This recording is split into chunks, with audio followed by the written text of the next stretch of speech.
Hi guys, त्रिकोणमिति का एक part height and distance, ऊंचाई और दूरी के बारे में आज हम लोग फुल बेसिक जानेंगे और बेसिक सवालों को देखेंगे। इस चैप्टर से और अन्य पार्ट भी बनाए जाएंगे, पार्ट 2 पार्ट 3। आज हम लोग पार्ट 1 के बारे में डिस्कस करेंगे और पूरा बेसिक जानेंगे, ठीक है ना। और इससे जुड़े हुए कुछ तथ्य हैं, उनके बारे में आज हम लोग पूरा डिस्कस करते हैं, ताकि आपको पार्ट 2 जब पढ़ाया जाए, आपको बताया जाए पार्ट 2 पार्ट 3, तो आपको कोई प्रॉब्लम ना हो। बड़े स्तर के सवाल भी हैं, लेकिन आज हम लोग निम्न स्तर के सवालों को देखेंगे, ठीक है। हम एक बात बता देना चाहते हैं कि इस अध्याय का कोई भी सवाल को उठा के देख लीजिए, क्वेश्चन का भाषा ऐसा रहेगा कि आपको एक समकोण त्रिभुज बनाना ही पड़ेगा, एक राइट एंगल ट्रायंगल बनाना ही पड़ेगा, तब जाके वो सॉल्व होगा, ठीक है ना। समकोण त्रिभुज के बारे में देखते हैं।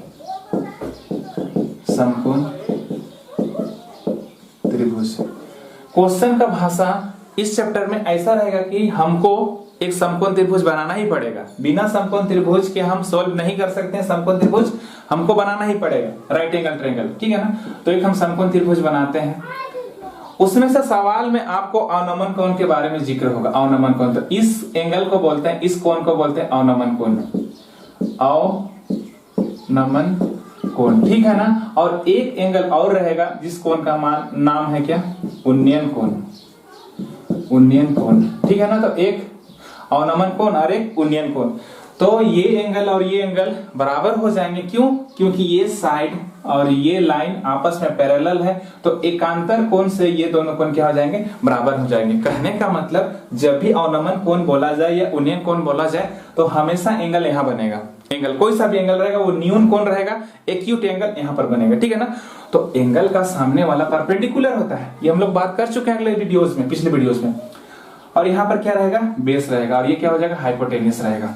तो थीटा का सामने वाला परपेंडिकुलर होता है, बेस होता है, ये हाइपोटेन्यूस होता है। तो P और B के बीच में अगर रिलेशन निकालने के लिए कहा जाए, तो tan थीटा कितना हो जाएगा, P/B हो जाएगा। और P और H के बारे में रिलेशन निकाल किसमें होता है, sin थीटा। P और H का रिलेशन, P और H। अब B और H रिलेशन किसमें होता है, cos थीटा होता है। तो कितना हो जाएगा, B और H। बस यही 3 त्रिकोणमितीय अनुपात से हम सारे सवाल को हल कर लेंगे, ठीक है ना। लेकिन और कुछ जरूरी चीज है उसको जानना, जैसे कि थीटा का वैल्यू हमको 30 डिग्री, 45 डिग्री और 60 डिग्री, बस ये 3 ठो को जानना जरूरी है, क्योंकि ये सवाल में यूज होते हैं, ये पूछे जाते हैं, वहां रहते हैं सवाल में 30, 45 और 60। तो एक बात बताइए, tan 30 डिग्री कितना होता है, 1/√3 होता है। और tan 45 कितना, 1/1 होता है। tan 60 डिग्री कितना होता है, √3/1 होता है, ठीक है ना। ये 45 बहुत कम इस्तेमाल होता है, लेकिन कभी कभी पूछा जाता है, इसलिए इसको भी जानना जरूरी है। उसके बाद sin 30 डिग्री कितना होता है, 1/2 होता है।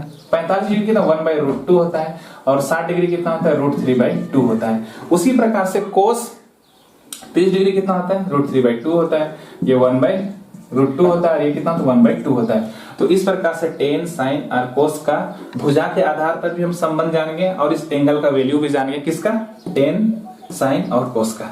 पहला सवाल को देखते हैं, पहला सवाल को देखते हैं, आराम से देखते हैं। पहला सवाल इसलिए आराम से देखते हैं इसमें, ठीक। पहला सवाल देखते हैं। एक समतल भूमि पर एक बिंदु क्या है, P है, और इसी भूमि पर एक मीनार है, मीनार जो सीधा खड़ा है, और जिसका उन्नयन कोण कितना डिग्री है, 30 डिग्री है। तो 30 डिग्री यहाँ पर होगा। अवनमन कोण भी बोलता है, तो यहीं पर 30 डिग्री लिखते हैं, क्योंकि अवनमन कोण और उन्नयन कोण आपस में क्या होता है, बराबर होता है। अभी जस्ट हम लोग देखें, ठीक है ना, 30 डिग्री होगा। और मीनार की ऊंचाई कितना दिया, 100 दिया हुआ है, 30 डिग्री है। तो इस एंगल के सामने वाली भुजा परपेंडिकुलर कहलाती है, बेस कहलाती है, और ये हाइपोटेन्यूस कहलाती है। तो लेकिन हमको पाद बिंदु से P की दूरी निकालना है, यहां से यहां की दूरी निकालना है। कहने का मतलब ये दिया हुआ है और ये निकालना है। मीनार की ऊंचाई दिया हुआ है और ये निकालना है। तो एक बात बताइए, P और B का रिलेशन किसमें होता है, तो आप बोलेगा सर tan 30 डिग्री P/B होता है, और इसका 1/√3 होता है। tan 30 डिग्री कितना होता है, 1, मतलब P का वैल्यू 1 है और B का वैल्यू √3 है। तो यहाँ 1 लिखेंगे और यहाँ पर कितना लिखेंगे, √3। लेकिन 1 तो है ही नहीं क्वेश्चन के मुताबिक, ये वाला वैल्यू कितना है, 100 है। तो 1 को 100 बनाने के लिए कितना से गुना करना पड़ेगा, 100 से। तो 100 का कितना हो जाएगा, 100 हो जाएगा। उसी प्रकार से √3 को भी कितना से गुना करना पड़ेगा, 100 से। तो कितना हो जाएगा, 100√3 आएगा, बोलिए आएगा। लेकिन यहाँ पर √3 का वैल्यू को हटाना है, और उसके जगह हम कितना, 1.73, क्योंकि √3 का वैल्यू कितना होता है लगभग में, अप्रोक्स कितना, तो 1.73 होता है।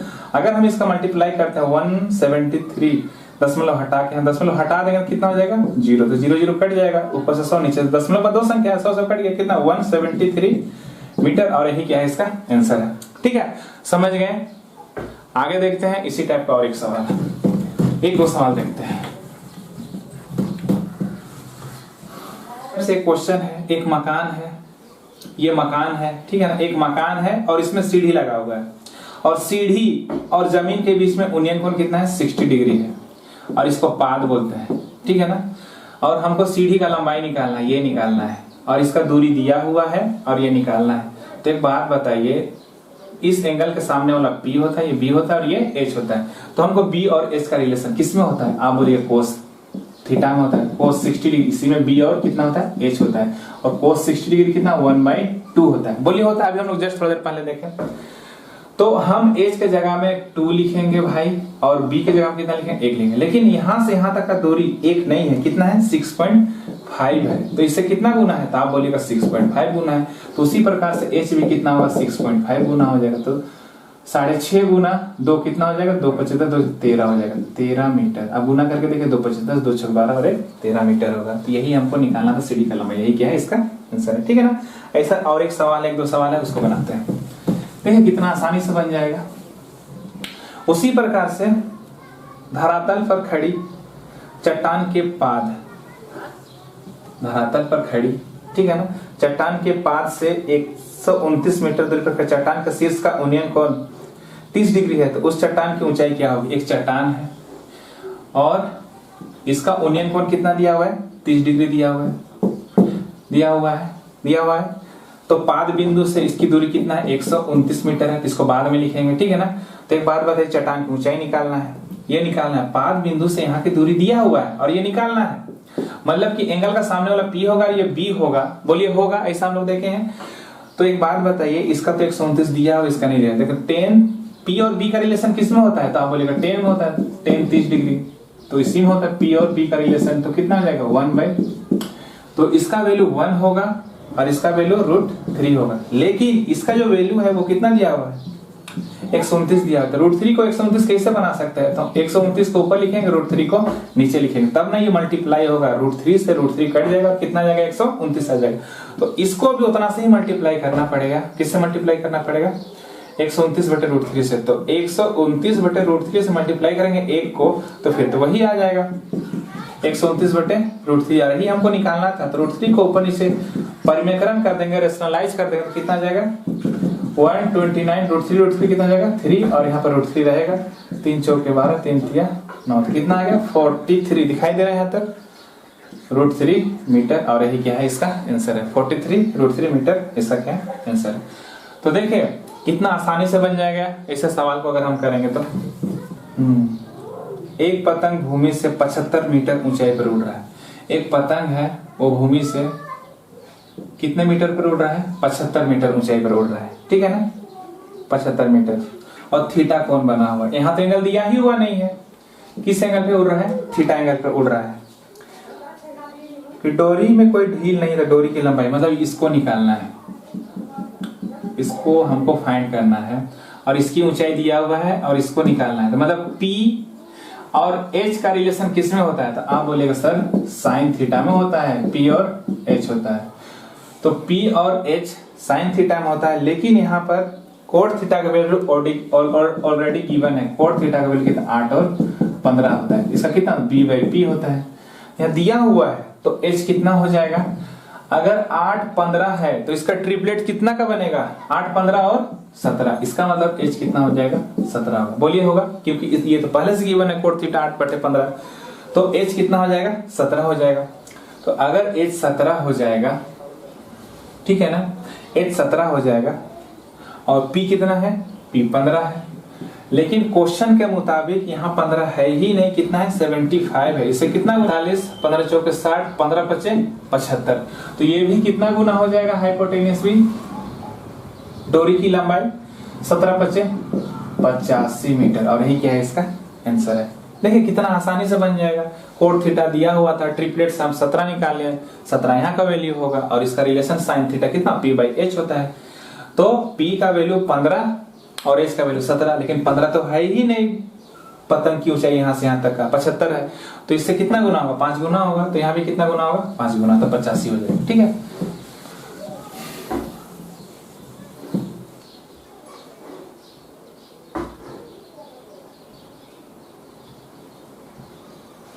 इसी प्रकार से एक क्वेश्चन और है, जैसे कि एक टेलीग्राफ का एक खंभा आंधी से टूट गया है। एक टेलीग्राफ था और आंधी से टूट गया है, ठीक है ना।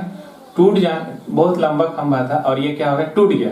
टूटने के बाद ये कैसे बना, ऐसे बन गया, ठीक है ना। यही खंभा यहाँ पे जमीन पे सट गया और कितना डिग्री कोण बना रहा है, 30 डिग्री कोण बना रहा है। और उसके पास से कितनी मीटर की दूरी पर है, यहाँ से यहाँ की दूरी 10√3 है, ठीक है, 30 डिग्री का है। तो एंगल का सामने वाला P होता है, ये B होता है और H होता है। तो हमको दोनों फाइंड करना है, P और H दोनों फाइंड करना है। ये दिया हुआ है तो इसके बीच में पहले रिलेशन निकालेंगे। तो किसमें होता है, 30 डिग्री 1/√3, P बाई कितना होता है, B होता है। फिर इसके बीच में रिलेशन निकाल, क्योंकि ये वैल्यू दिया और ये निकालना है। तो किसमें होता है, B और H, cos 30 डिग्री कितना होता है, √3/2 होता है। और ये कितना होता है, B/H होता है। तो V का वैल्यू यहाँ √3 है और यहाँ भी √3 है, तो कोई चेंज नहीं है। tan में भी B का वैल्यू √3 है और cos में भी B का वैल्यू कितना है, √3 है। तो इसका मतलब यहाँ पर √3 होगा और P का वैल्यू 1 होगा और H का वैल्यू कितना आ जाएगा, 2 होगा, इस के आधार पे, ठीक है ना। लेकिन यहाँ पर जो वैल्यू दिया हुआ है, 5 से यहाँ का दूरी कितना है, 10√3 है, इससे कितना गुना है, 10 गुना है। तो उसी प्रकार से इसका भी वैल्यू कितना होगा, 10 गुना हो जाएगा। गुना 10 करेंगे कितना आ जाएगा, 10 है। तो ये भी कितना हो जाएगा, 10 गुना हो जाएगा, कितना आ जाएगा, 20 आ जाएगा। तो हम इसका दूरी और इसका दूरी निकालेंगे तो ऊंचाई पूरा निकल के आ जाएगा। कितना आ जाएगा, यहाँ से 10 निकल गया और यहाँ से यहाँ 20 निकल गया, कितना है, 30 मीटर। ये दोनों जगह 20 सेम हुआ, अगर सेम नहीं रहता तो उसको हमको सेम करना पड़ता है, ठीक है ना। तो यहाँ तो सेम है तो कोई दिक्कत नहीं है, ठीक है। तो कितना आ जाएगा, 30 मीटर, और यही क्या है इसका आंसर।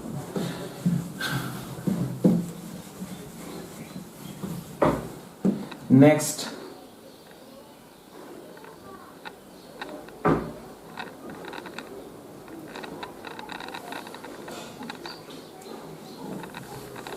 एक क्वेश्चन इसी टाइप से, एक वृक्ष था इसी टाइप से, ठीक है ना, और वो टूट गया। टूटने के बाद वो जमीन पे सट रहा है इस प्रकार से, ऐसा लिखा हुआ है, ठीक है ना। और कोई सा एंगल बना रहा है, वो एंगल हमको पता नहीं है, लेकिन शीर्ष भाग उसके तल से 15 मीटर की दूरी पर है। इसका वैल्यू कितना दिया है, थीटा हमको मालूम नहीं है, 15 मीटर की दूरी पर है। यदि वृक्ष भूमि से 8 मीटर की ऊंचाई पे टूटा हो, यहाँ पर टूटा हो 8 मीटर में, 8-15, तो वृक्ष की मूल ऊंचाई कितनी थी, तो 8 है, यहाँ 15 है, 8-15 और यहाँ H है। तो ट्रिपलेट्स किसका बनता है, 8-15 और 17 का बनता है। तो पेड़ की ऊंचाई ये वाला दूरी और ये वाला दूरी, तब ना टोटल दूरी हो जाएगा। तो ऊंचाई अगर हमको टोटल निकालना है तो हमको किसको लिखना पड़ेगा, 8 + 17 कितना हो जाएगा, 25 मीटर। और 25 मीटर ही क्या है इसका आंसर। देखिए ट्रिपलेट से बन गया तुरंत, हमको हाइपोटेन्यूज निकालने का भी आवश्यकता नहीं है। किससे बन गया, ट्रिपलेट से बन गया, ठीक है ना। हिल रहा है थोड़ा,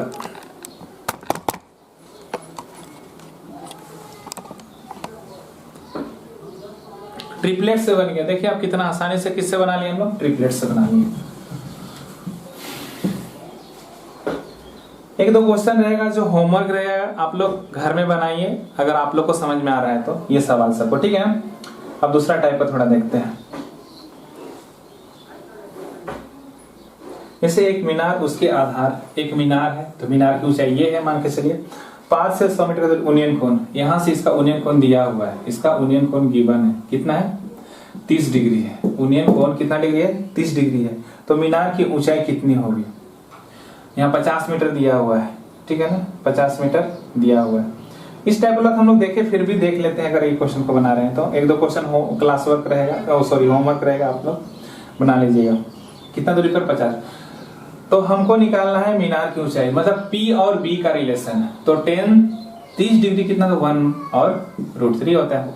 और √3 का वैल्यू यहाँ पर कितना दिया हुआ है, यहाँ से यहाँ का दूरी 50 दिया हुआ है, तो 50 हमको लाना है, 50 ऊपर लिखेंगे, √3 यहाँ लिखेंगे, तब ना √3 कट जाएगा, कितना आ जाएगा 50 आ जाएगा।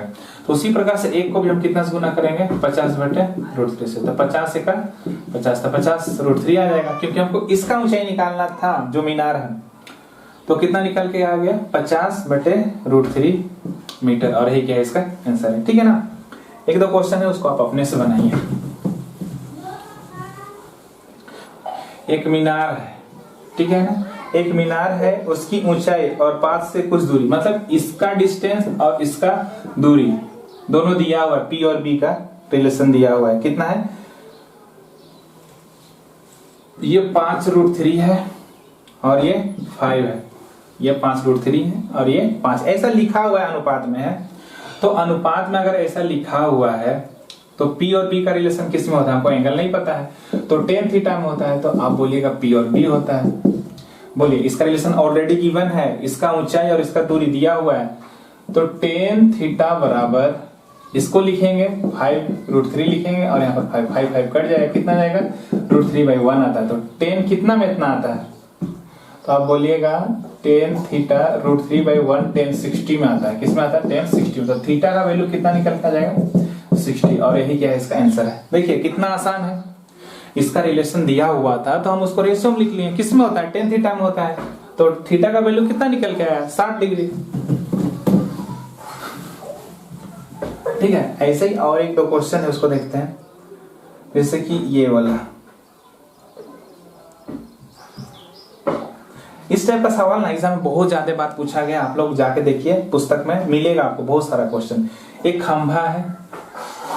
खंभा है और उसकी छाया की ऊंचाई, एक खंभा है वो कितना गुना है √3 गुना है, अगर ये 1 है तो ये √3 हो जाएगा, ये खंभा है 1 और छाया उसका √3 गुना है बोल रहा है, तो छाया को हम कितना गुना करें, अरे खंभा का छाया इधर ही ना बनेगा, तो कितना गुना होगा √3 गुना हो गया, और इसका एंगल हमको पता नहीं है, तो P और B का रिलेशन किसमें बनता है tan थीटा में बनता है, P/B होता है, तो कितना डिग्री बराबर 1/√3 होता है, तो आप बोलिएगा tan 30 डिग्री होता है, तो थीटा का वैल्यू कितना निकल के आ जाएगा 30 डिग्री, और यही क्या है इसका आंसर है। ठीक है ना, तो थीटा का वैल्यू कितना आ जाएगा 30 डिग्री। तो ऐसे ऐसे सवाल और भी हैं, लेकिन आज पहला दिन था इसलिए कुछ बेसिक सवाल को देखें हम लोग। ठीक है ना, इस पार्ट्स को और आगे बढ़ाएंगे ऊंचाई और दूरी का, फिलहाल तो आप अपना बेस मजबूत कीजिए जो आज हम लोग देखे। ठीक है ना, इसको बार बार करके देखिए, आप लोग को समझ में आएगा। Okay, thank you.